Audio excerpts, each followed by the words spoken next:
This podcast is brought to you by the Association for Coaching, the world's leading international professional body which is advancing coaching in business and society worldwide.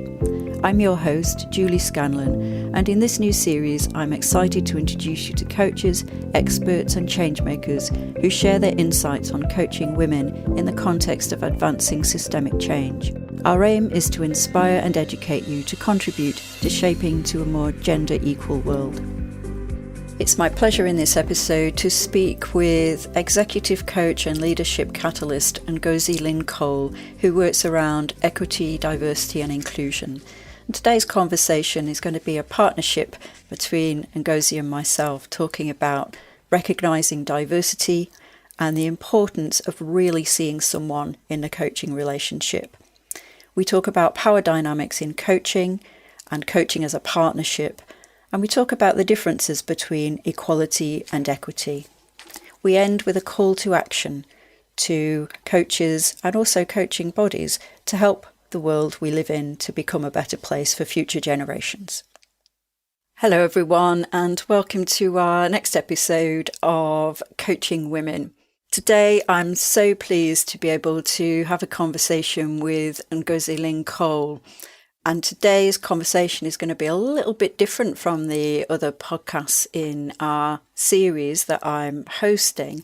We're talking about diversity and inclusion in this podcast, and we're using our own lived experiences and professional experiences to reflect on diversity and inclusion in terms of both from the perspective of us being coaches and also what this might mean for our clients as well.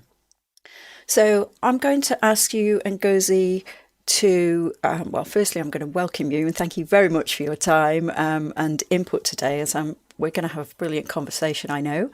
But just love it if you would introduce yourself and your background, whatever you wish to share for us today. Thank you. First of all, Julie, thank you so much for having me. It's a real pleasure. We've worked together for many years now, and it's always great to be able to do something with you. So thank you so much. Thank you. So my name is Ngozi Lyn Cole. Hello, everybody. I'm an executive coach and a leadership catalyst working with individuals, senior leadership teams, boards, and whole organizations, mostly on leadership and on strategy. And that includes equity, diversity, and inclusion. I also hold a number of non-executive positions. For example, I'm the vice chair of the South Tyneside and Sunderland NHS Foundation Trust. As you can imagine, given the issues we experience around health inequity, that is a job and a half, and it's a privilege to be able to do that. But back to coaching, I was first bitten by the coaching bug, as I like to call it, in the early 2000s, when I received coaching as a client for the very first time. And I was so smitten, for the want of a better term, by this coaching, by this use of questions to enable me to think deeply about what I wanted to do and to be my very best self, that I went on to complete my own coaching qualification at Northumbria University. And then I started my coaching practice, first within the organization that I worked with, the National Lottery Community Fund, where I was England Director for about 18 years. And then 5 years later, as a self-employed coach as part of my own portfolio. And coaching remains the element of my current portfolio that I enjoy the most and that I learn from the very most. So that's a little bit about me, Julie. Thank you so much for sharing that, Lynn. Ngozi, sorry. I remember that, we've had quite a few conversations around the diversity inclusion work that we both do, and thinking about our own kind of perspectives and backgrounds. So I'll just share a little bit of my journey as well, so that we're equitable in the space before we perhaps talk about some of our personal backgrounds as well. So I've been working around diversity and inclusion as a trainer and consultant for about 6-7 years now, having had a previous career as an academic for many years, and brought out some of my interest and expertise in gender and sexual orientation that I had as my academic expertise, and I bring that out into my work now when I'm working with organisations and supporting them to be more inclusive, although I work more broadly than across those two characteristics, of course, as well. And my coaching also developed at the same sort of time as I was moving out of the academic world. I knew that I was interested in a coaching approach, a little bit of experience of that within the academic world. So I, undertook a qualification as well to explore this as a method for people's personal and professional development, really, and kind of extended my interest in development that there was there as an academic. And so I also, as I have grown my work and kind of work, fully for myself, the two aspects, the coaching and diversity and inclusion, they intersect so much for me.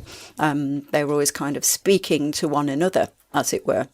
And I have this sense of, I wanted to have, speak about our kind of sort of it's the similar experiences perhaps that we have in that diversity inclusion space and the coaching space in terms of how much they resonate with one another. So it's really lovely to have you as a guest today. And, just from my own personal experience, my lived experiences as a lesbian, I'm a white woman, I'm in my 50s. For people that are listening to us, might not even know that about me, although they've probably seen a picture somewhere that is accompanying these podcast episodes. So I bring that to my work, to all aspects of my work. That's who I am, that I kind of bring that embodied and lived experience, I guess, both to the coaching space and to the inclusion work, which I hope adds something to the work that I do. So I guess just starting off, Ngozi, for our conversation today, is like, well, why is the awareness of inclusion and difference important when we're coaching and when we're perhaps coaching women in particular? It's so hugely important, isn't it, Julie? But I just want to pick up on something our listeners may have realized when you said, Lyn, I'm sorry, Ngozi. So there's a story in there. Thank because you. I went by Lyn Cole. There is a story. Yeah, so we better tell that story, hadn't we? Thank you. So I arrived from Nigeria back in 1989 into the UK for the first time. Very long story short, my husband was coming here to do a master's degree, and we're only going to stay for 1 year. So I came in armed with 2 children. We had a 3rd child whilst we were living here since then. And after his master's degree, he got persuaded by his employers to stay. So I had to start looking for a job. At the time, I was head of department at a college in Nigeria, had a master's degree and was doing well. My career was going so well. But I couldn't get a job in the UK for love nor money. I couldn't even get an interview in the UK. So it was about 10 months, 11 months of trying and failing and wondering what had happened to me in the couple of months since I was living in the UK, when I met another woman who was an immigrant as well, who said, what's the name on your CV? What do you use? And I went, Ngozi Cole, that's my name. And then after she picked herself off the floor laughing, she was like, people can't even pronounce Ngozi. What are they going to do with this CV that has Ngozi at the top of it? Put it in the bin or shred it straight away. What's your middle name? And I said, Lyn. She went, that's the name that goes on your CV. So I switched, and my middle name became my first name. I mean, it wasn't the end of discrimination by any stretch of the imagination, but it got me jobs. It got me onto the career ladder. And I went on to hold, some very, very senior positions. I was England director at the National Lottery Community Fund with a budget of 600 million to $1 billion per year, depending on rollover. So those were very, very senior positions that held a lot of power and privilege. But it wasn't until 2020, after the George Floyd murder, when all of us were going, what is this? What is happening? What are we doing? What can we do in this world where something like that could still happen? That I started to think, hang on, why am I still going by my middle name What is that fear that leads me to think, oh, you'll not be accepted. You need to be Lyn Cole, not Ngozi Cole. And I thought, no, hang on, enough of that. Let's get authentic. Let's go by Ngozi, and if people don't like it, tough. But I only did that from a position of privilege. And I know that there are many people today who are unable to take even that step. So for somebody with the kind of privilege I was holding to still not feel that sense of inclusion, to not feel able to be myself, is something that is worth reflecting on, and I'm sure we will through this discussion. So, Julie, I just wanted to throw that in before I respond to your question. Thank you so much for sharing that. And yeah, it was an accident because for many years I knew you as Lyn. That's how you were Yes. using your second name. And just thank you so much. Really appreciate you sharing that story for us and our listeners. That impact of discrimination, particularly when you were starting to, when you were looking for your first job, when you'd moved over to the UK with your family, and the impact of that doing kind of to change something so vital about yourself, like your first name, is, I think, a very powerful indictment of the discrimination and the racism that, that you were experiencing, that people experience. And that story where when we had the incident of the murder of George Floyd, there was so much around at that time and people reflecting on what's going on here, what can I do? I know that when I'm saying people, it's like white people there on that kind of reflection, but there was a lot of surface comments that came out that, people, what's the word? The word isn't coming to me at the moment, but performative interest in racism and discrimination. So thank you so much for sharing that experience. I think that just this, it's almost as though that was planned, and it wasn't planned, but it's given us that kind No, of way. It It wasn't planned, but I do have that because, for more years I knew you going by your second name. So apologies if it happens again as well. not at all. Please. You don't change your first name midlife and expect, people not to remember, the previous name. It doesn't matter at all. Please, I don't Julie. know. I want to see you how you wish to be seen and who you are. Very much so.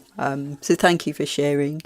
And so it's that story in itself is giving us an introduction into some of the things that we need to be aware of when we're, from a diversity perspective, from an inclusion perspective, when we are coaching, when we're working as coaches and supporting people. So, do you want to expand a little bit on how you see diversity and inclusion impacting really in the coaching space?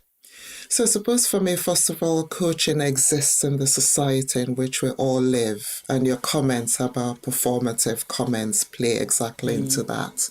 So the Chartered Institute of Professional Development produced a report in 2022, which showed that just 30% of employees say that their leaders are completely committed to having an inclusive and diverse, not diversive, workforce. 30% of employees say their leaders are committed to having an inclusive and diverse workforce. And an Ipsos poll showed that 43% of staff, again, said their organizations expressed willingness to take action post-George Floyd, but that didn't last. So a lot of words were said. Yet, in our society today, 65% of Black people experience racism. 1 in 10 people from LGBTQIA plus communities experience barriers. Disabled people, twice as likely to be unemployed. And it goes on and on and on. So talking is not enough. I believe that we need to take action to deeply understand the issues that we're experiencing in society and to do something about it. So if I take my own coaching experience, there's something so rich and rewarding, isn't it, about the process, both as a coach and as a client. So I like Jenny Rogers' definition of coaching as a partnership of equals, whose aim is to achieve increased and sustainable effectiveness through focused activity, that being the discussion and the question. So for me, it's about helping people to be the very best that they can. So like Julie, I'm in my 50s as well. Like Julie, I'm also a woman, but then our color is different, but I'm also a cisgender and I am a straight woman. So you can see that we have areas of commonality, but also areas of differences. I've never been a coaching client of somebody who looked like me. And I only know a handful of coaches that are from minority groups based on their sexual orientation, based on their level of ability, whether they're neurodivergent or not, but also based on their ethnicity. And I was having a look to see whether the Association of Coaching collects data on diversity, but I couldn't find it from a very quick Google. Like many professions, coaching is not representative of our wider society, and representation matters. Julie, how about you? Have you come across any stats or data on diversity that can help us understand the picture? Yeah, like you, I have come across a couple of reports that tell us a picture that isn't that positive. The ICF does a global coaching study, and the one I looked at was 2020, and women are overrepresented as coaches. So they found that 59% of coaches were women. I mean, that's of course of the people that they were able to reach out to. So it's not in but it was a global coaching study. Interesting. So we are overrepresented, which I guess will kind of be perhaps what we might anticipate, just given our own, what I kind of see. But then I looked also at the Henley Business School report, which does future trends in coaching. I think one has just come out, but the one I looked at was literally last month. But the one I looked at was 2021. And again, that was global. And they had the first bit of data which talked about Black people and people of colour not being as well represented as they should be in countries that were, predominantly white countries, because this was global, of course. So we would anticipate that global majority people are represented well in countries where they are majority people. But so in the UK and US, for example, there's a over proportionate representation of white people in those. But again, it's quite hazy data. It's not kind of, they talk in that report about we need a lot more information. We need things to be more comprehensive, because we're dependent on the numbers of people that are responding to a survey, and we're depending upon numbers of people that are declaring their race, their ethnicity, and so forth. So when it came to sexual orientation, declarations of that are always smaller. They're always lower. People are less likely to want to declare their orientation, whether that's heterosexual or homosexual or however they describe. So we have very little on sexual orientation. And of course, in many countries globally, the status of homosexual people, for example, is it's illegal in some countries. So there is that sense of not being safe to declare anyway. So that's a really challenging area, I think, in terms of it would be lovely if the big coaching bodies, as part of their membership, were kind of collecting this information so that we get a little more. We have more than just a kind of depending upon people doing these big surveys.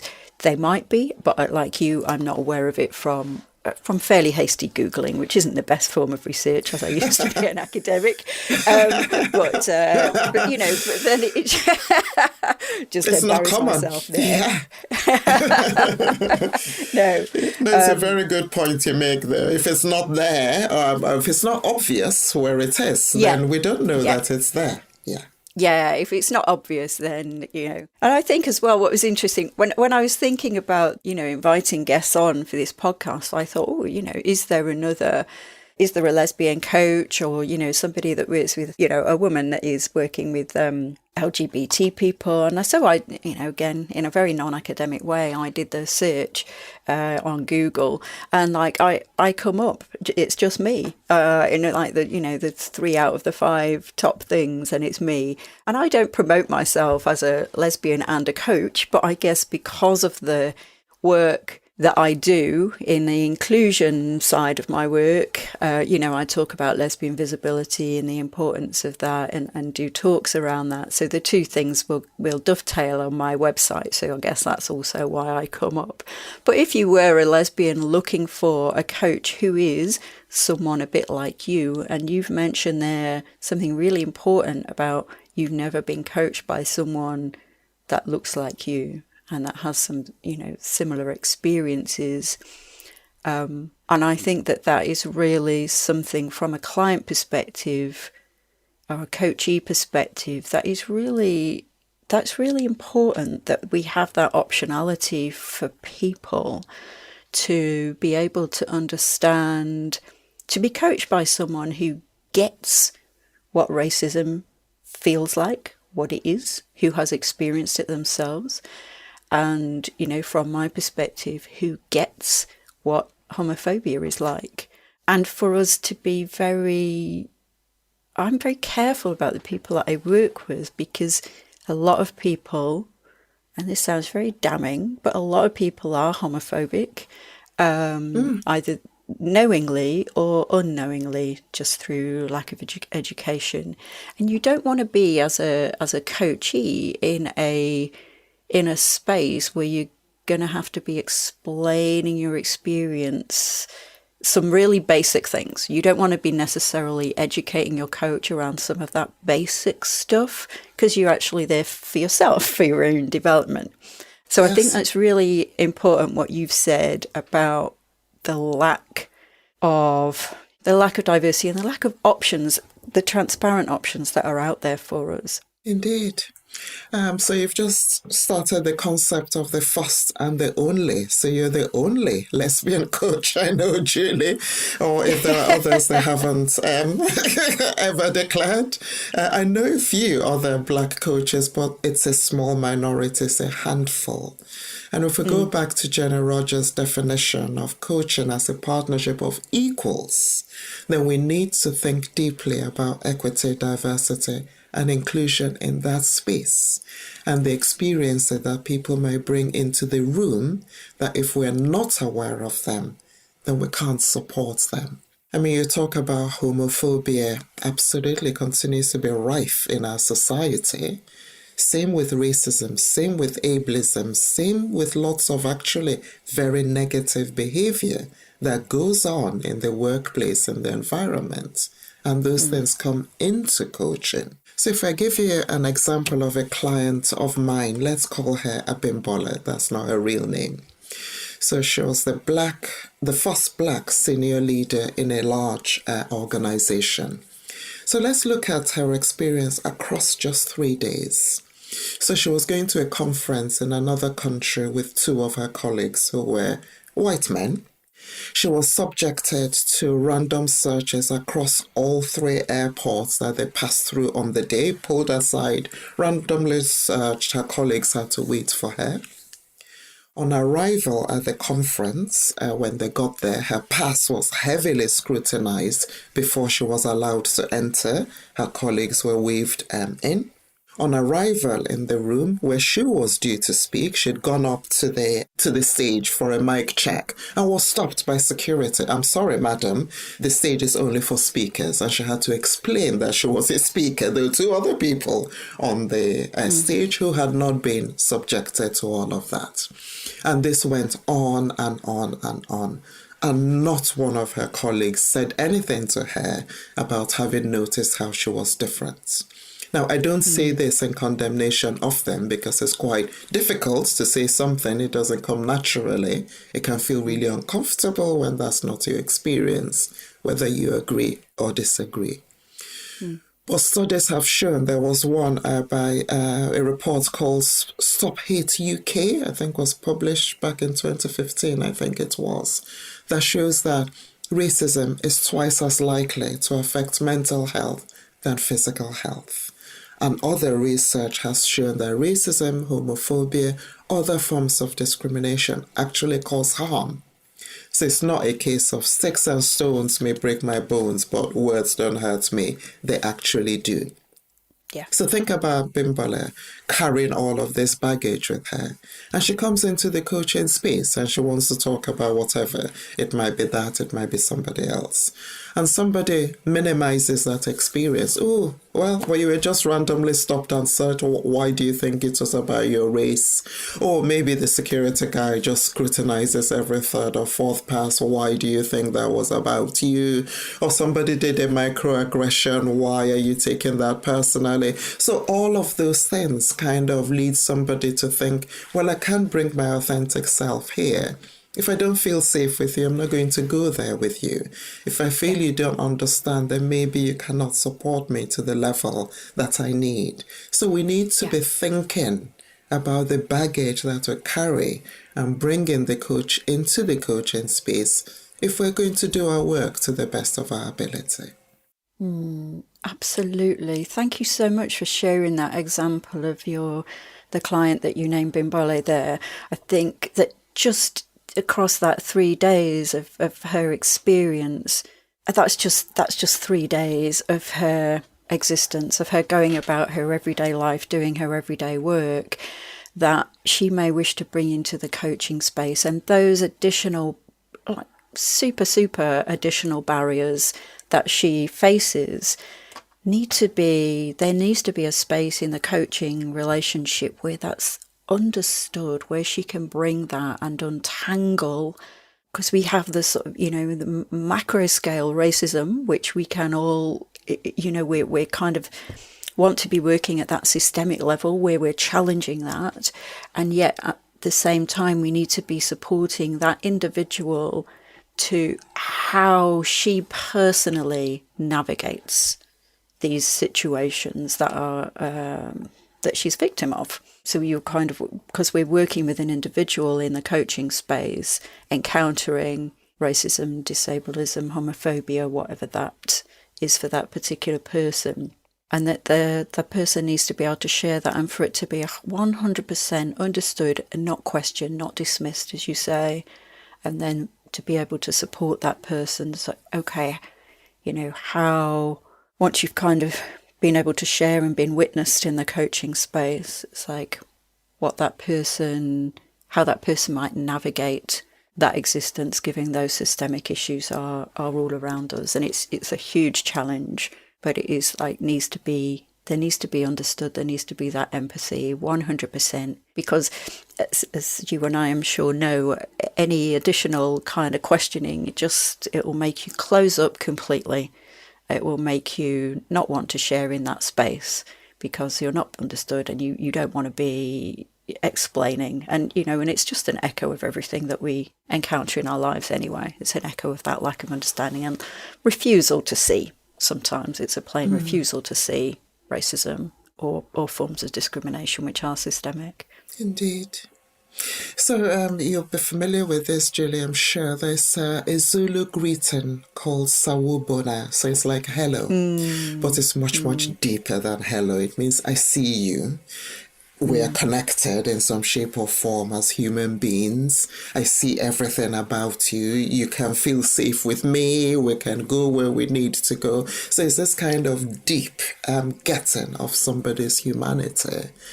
And if you don't have that as a coach, it becomes really difficult for your client to be safe enough to engage.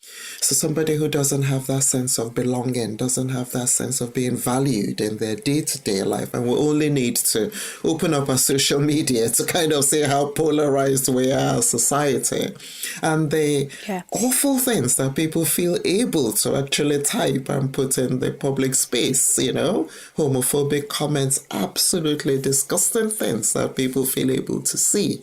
And if people are experiencing this and do not feel that somebody sees them and gets it, then it becomes really difficult for them to partake of the beauty that is coaching, for them to be able to then look at ways that they can thrive, for them to be able to give answers or to kind of feel they're at least being asked the right questions to tap into a way that they can navigate the society in which we live.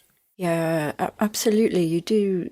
We see so much in the public space of what people feel that they can say, what they, just really blatant homophobia, racism, sexism as well, that all women encounter, of course. Just to share an example from myself around that was the. Because I work around lesbian visibility, as I say, I do talks around that, and because lesbians, we often don't feel very represented in the LGBT plus spaces either, which tend to be male dominated, and often we don't get our experiences really catered for in those spaces, and we don't really get our experiences catered for in like women's networks and that kind of thing. So I've done sort of research around that and so forth. So I promote some of this on LinkedIn. I'm reasonably active on LinkedIn. And, I've encountered homophobia there around that, which then came off LinkedIn and into my email inbox and ended up being recorded as a homophobic hate crime. And that starts off, with me just saying a few things on LinkedIn and being visibly a lesbian on there. And so I guess just that knowledge of even the kind of work that we do, you and I I know that we share our experiences and we put ourselves in the front line judiciously at our own, when we're in control of that and kind of how we do that. Our kind of consultancy or our training, whatever, and the way that you've generously shared your experience around your changing your name, reverting to your first name, and there's that kind of. I think if people don't see that or don't get that, these what might seem like very small things to people can just really create quite a backlash and quite a lack of understanding of what it can feel like to be discriminated against on the grounds of a particular protected characteristic, as we call within the UK, which if people aren't familiar, it's the term that the law uses in the Equality Act, the characteristics of our identities that are protected, that we can't be discriminated against or we can illegally. So I guess, our conversations here, and you've touched a couple of times, a lovely description from Jenny Richards about it being a partnership of equals. And I guess that makes me think about the coaching relationship, that is. I guess that makes me think about, can we ever have a partnership of equals if say a white coach is supporting, a black woman or a black man? Can that ever be equitable, given all of the power dynamics that go on outside of that space? And likewise, if a straight person is coaching me, can that ever, this is, I don't know that there's an answer, but can it ever be equitable? Could we ever get to that, I wonder? I don't know if we can ever get to that. I think it's got to be an aspiration, doesn't it? Because of our different backgrounds and the different baggage that we bring into the coaching relationship. You'll be familiar with the wheel of life. That is a good way to think about power and privilege in particular.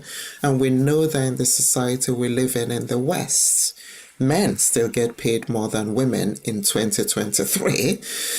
If you look above at governments, the kind of heavily power continues to be held by men. So in that relationship, there is already a degree of inequity, and you need to work hard to address that. Using the same wheel of life, if you're a white person, then you hold particular privileges compared to a black person living in the West. This is a relic of colonialism, of the continued inequity. There are so many stats out there that demonstrate that issue. For example, black women are 4 times more likely to die in childbirth than white women. There is a plethora of reasons behind it, but it's there nonetheless. So I think it's an aspiration when you start talking about equality. I mean, I think about equity more than equality, actually, recognizing that some people just need a different type of understanding based on the differences that they expect. If we take something as basic as speaking English, if you come in as an immigrant and you don't speak English, then you will not understand things like the guidance that was being put out on COVID. You'd have to take your child into the doctors for your gynecological appointment if you're a woman that does not speak English, and your child will have to translate between you and the doctor unless an interpreter is provided. So all of those areas of inequity appear. But I do think it's our duty as coaches in that relationship, regardless of what characteristics we hold, to educate ourselves on what the reality is for our clients and the spaces they live in. There is so much information online, some good, some terrible, but there's some great books I've come across that can help with that education. So things like Blair Imani's Read This to Get Smarter, about race, about class, about gender, about disability. A book like Rushika Tolshian's Inclusion on Purpose, I think is great, because she says, as a society, we're conditioned to exclude. It's not a bad thing. It was a defense mechanism because our ancestors lived in tribes, and external tribes were the enemy. They could kill you. So you needed to recognize who was part of the us so you could be protected and exclude who is not part of the us. But in this society, we still have lots of us's that exclude the thems. So we need to think about inclusion very, very purposely and intentionally include. So we need to educate ourselves about all of this. And then I also think in the coaching relationship, we need to create spaces for people to bring themselves into that space and not have a one-size-fits-all, because of course it doesn't work. So what questions do we ask somebody like Abimbola if she's coming into the coaching relationship? Maybe she's tearful, and I don't want to use any stereotypes.Maybe she's cross. Why wouldn't she be? Maybe she's kind of, feeling a little bit lost and confused or anything. What are the questions that we might need to ask about what's going on for her that encourage her to bring that lived experience in? And if it wasn't Abimbola and it was Julie in that space, and Julie holds a lot of power and privilege, what questions are we asking Julie about? So what does it feel like in your workplace? You're talking about leadership. Have you thought about inclusive leadership? What does that mean to you? How does it work in your organization? And questions are kind of sow seeds that let us start to think. And Julie, you mentioned a point about somebody might make a totally homophobic or racist comment. They might go, Ngozi, she gets defensive and angry whenever you talk anything about race, the angry black woman trope. So what's your role if you hear that? To go, so why do you use that language? Why is that your impression? What are those little things we can do that enable us to sow the seeds to kind of, it sounds really grand, help the world we live in to be a better place for ourselves and future generations? No government is doing that or is going to do it. No organizations are doing that. We all need to work together, don't we, to enable us to kind of work together to create that better world. That's just an amazing aspiration to help the world we live in to be that better place. And I guess that's where we can have an intervention as coaches to do that. And as you say, what that might look like in a coaching relationship, it's being very careful about the kind of questions that we ask, and those probing questions and those challenging questions. And I know that when we've spoken before, because we've talked about conventionally in our coaching training, we're taught to be kind of quite objective as coaches, to almost be a bit of a blank page, to reflect back to the person, kind of what we're hearing, etc., etc.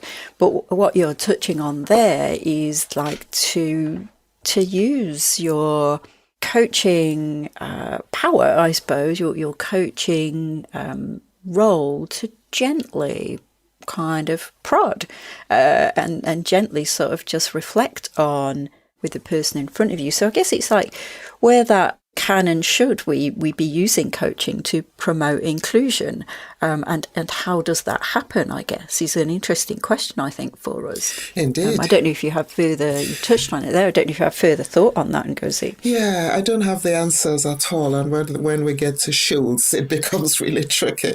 And it might sound like heresy if you think back to your coaching training and qualification, where it's like, oh, why are you saying that? You need to kind of only ask questions and this and that. And I get that. But we've reflected on the power that we hold as coaches, and it's how do we use that power? How do we use the platforms in which we live?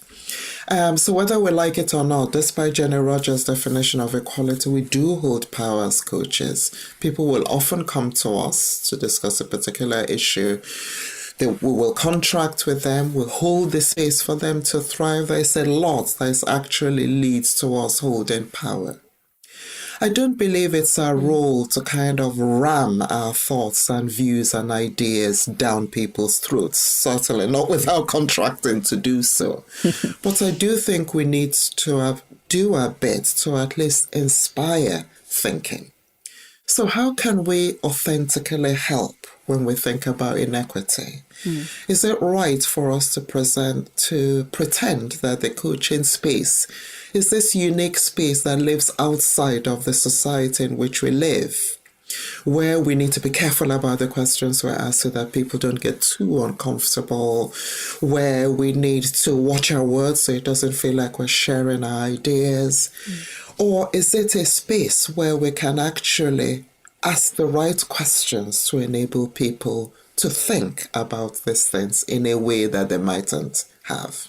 So I talked about leadership a few minutes ago. So if somebody is thinking about leadership and, I don't know, they want to be the most effective leader they can be in their organization, can you ask them questions to get there without asking them to reflect on inclusion?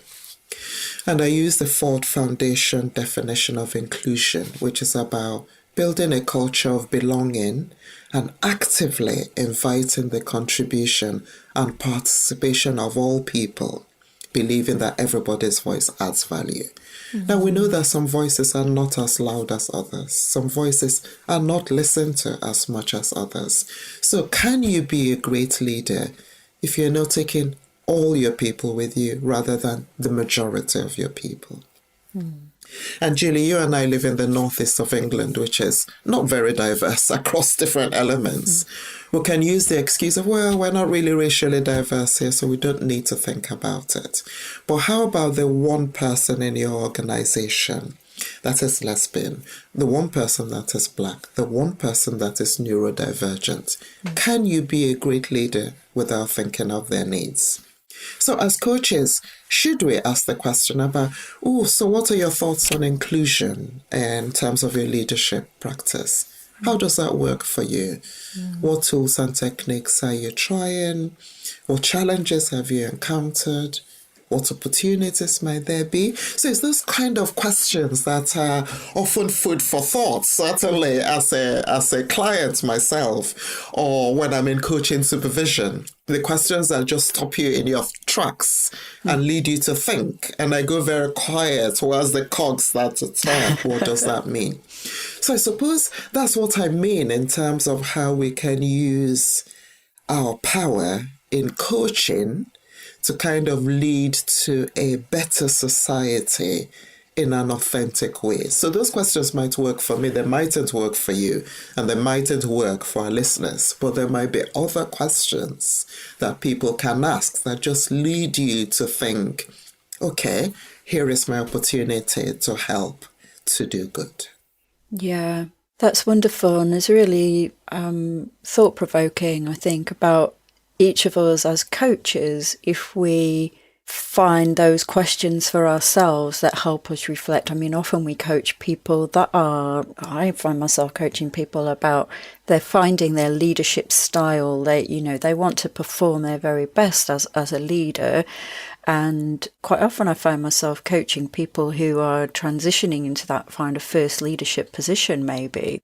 And that's an opportunity there for, me to sort of gently have those questions. When people are literally asking, what kind of leader do I want to be? It is an opportunity for me to think about some questions that I feel sit with that client and sit with me as a coach in the way that you have done so as well. And, and I don't do our conversations, have led me to think I want to be exploring that in my coaching practice and want to be exploring what I can do to open up those conversations to how might you be an inclusive leader? What might that really look like on the ground in terms of the what you can be doing when you're getting into that kind of position as power? So yeah, we can use our position as coaches if we wish to. And you say it's, I think you use the, it feels kind of naughty relative to our coaching training, which was about it. But I think you use that word kind of pretend in there. We're kind of pretending if we don't admit that if it, as it were, the power relationships into the coaching relationship, it doesn't exist in a vacuum, and the place that the coachee is working, the organisation they're working in, is not a vacuum. It's incredibly enmeshed in all of these power dynamics and hierarchies. Most organisations are hierarchies, which tends to mean it takes that kind of, it's a colonial hierarchy, where we have a sort of white masculinist approach, etc. So we're not outside of these. We're not outside, and it's kind of a pretense that we would be. So I think it's interesting thinking about coaching with an agenda in some ways. And also, I know, if people look at my website and choose me as a coach, they know that I'm interested in inclusion. They know that I work around that. So to pretend that that's not there as we speak together and as we work together, often it's one of the reasons that people choose to work with me. So to pretend that that's not there and the coaching is separate also feels like, well, daft, for want of a better word, because it's very, very, it's very, very overtly there. Our conversation, makes me reflect on how do I do that? How do I sort of straddle those areas more meaningfully, perhaps, than I do now? So it's a very helpful conversation, I think, to help us think about our own coaching practices. So yeah, thank you for that. And you talk about that sort of sowing the seeds. We're not ramming agendas. That would be inappropriate and entirely off-putting for all concerned. But it is like to be our own authentic selves as coaches. Some of that is bringing ourselves into the relationship and bringing what's important to us, gently and appropriately. There's a sort of nuanced way that we can each find ourselves as to kind of bring in, I think. Yeah, I totally agree, Julie.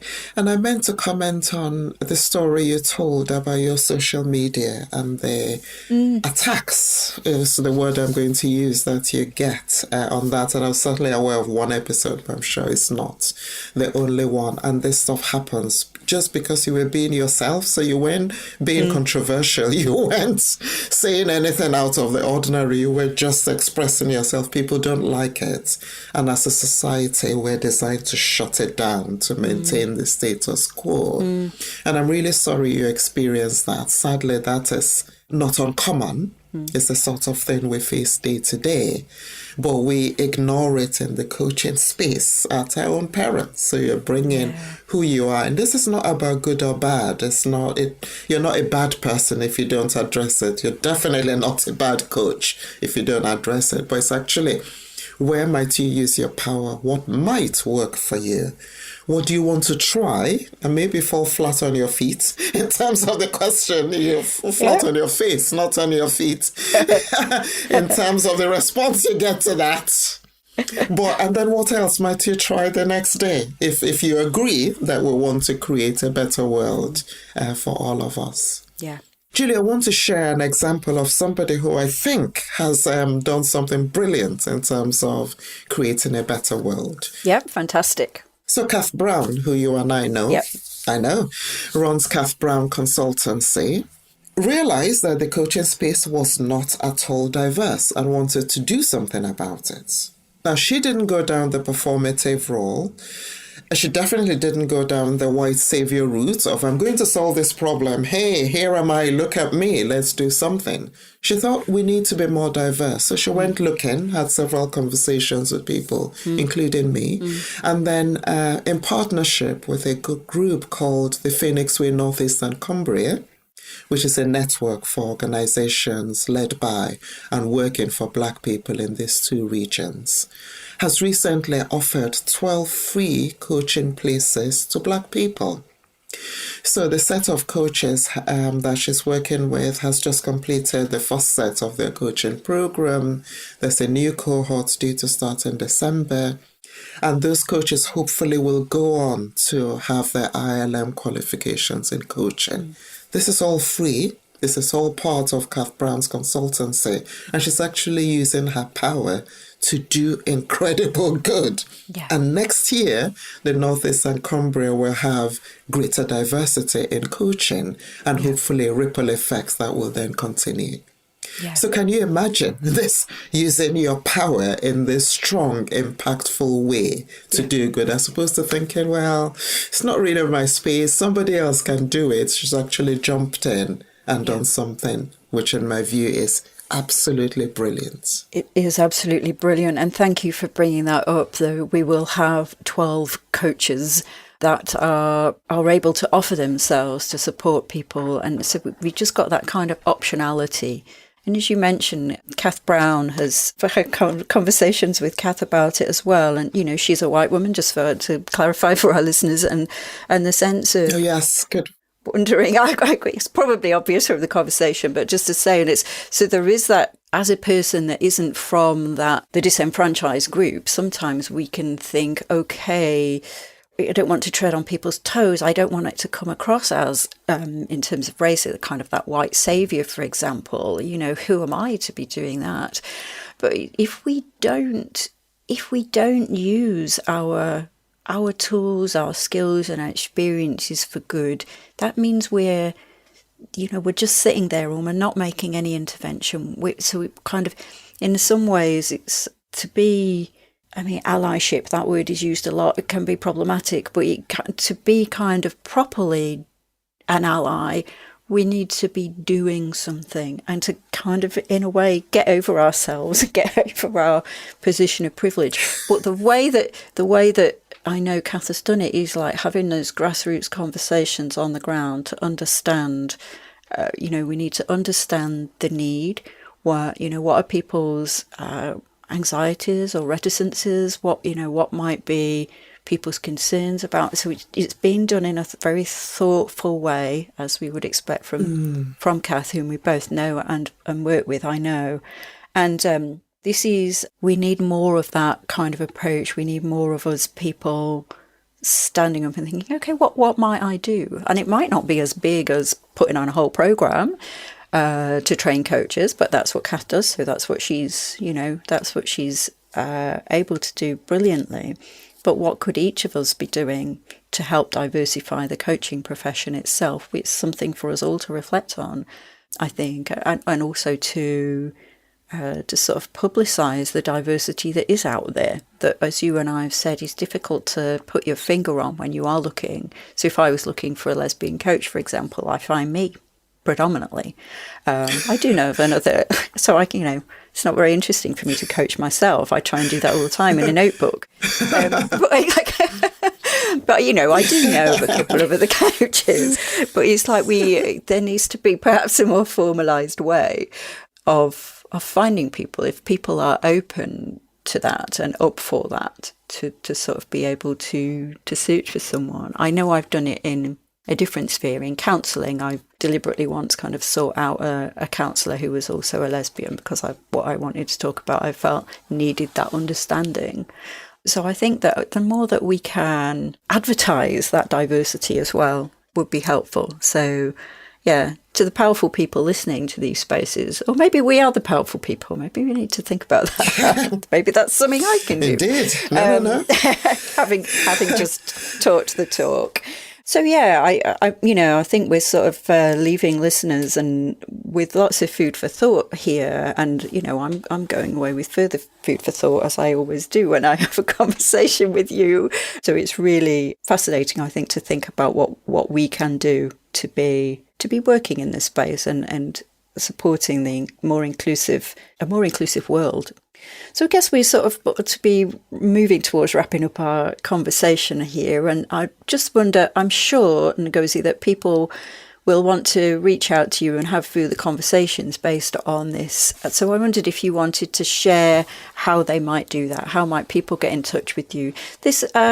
We will have things in the show notes to kind of the references and also to your, website or whatever you wish to share with us. But just if people are listening on the go, what's a handy way for them to get in touch with you?